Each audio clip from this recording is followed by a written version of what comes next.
চুরি তো আনলিমিটেড হয়েছে। পুরো বিষয়গুলো নিয়ে আমরা কাজ করছি। আপনি জানেন একটা টাস্ক ফোর্স কাজ করছে বাংলাদেশ ব্যাংকের গভর্নরের নেতৃত্বে। ফার্স্টে আমরা দেখছি যে কিভাবে টাকাগুলো আনা যায়, এটা হচ্ছে আমাদের টপ প্রায়োরিটি।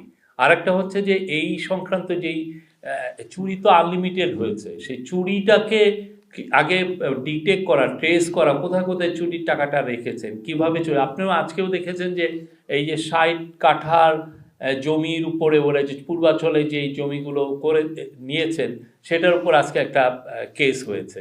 তো আমরা আগে লোকেট করছি, আমরা দেখছি কোথায় কোথায় কিভাবে টাকাগুলো গিয়েছে, সাইফন অফ কিভাবে হয়েছে, কোন অফশোর অ্যাকাউন্টে গিয়েছে।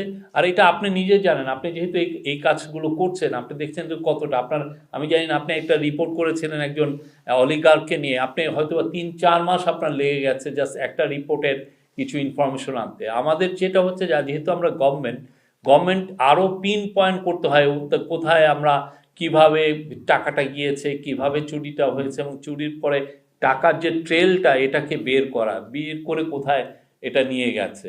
তো সেই জিনিসটার জন্য যা যা করা লাগে আমরা সেই কাজটা, আপনারা দেখেছেন যে আমরা অ্যান্টি করাপশন কমিশনকে পুনর্গঠন করেছি, সেন্ট্রাল ব্যাংকে আমরা স্ট্রেংথেন করেছি, সেন্ট্রাল ব্যাংকের মানি লন্ডারিং ডিপার্টমেন্টকে স্ট্রেংথেন করা হয়েছে, বিএফআইকিউ স্ট্রেংথেন করা হচ্ছে।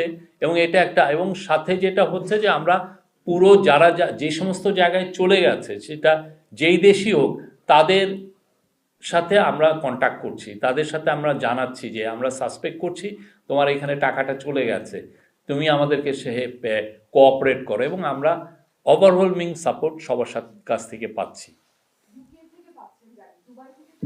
আমরা স্পেসিফিক কোনো কান্ট্রির কথা বলবো না, বাট আমরা সবার সাথে কন্ট্যাক্ট করছি এবং আমরা বলবো যে আমরা ওভারওয়েলমিং সাপোর্ট পাচ্ছি, সবার কাছ থেকে কোঅপারেশন পাচ্ছি।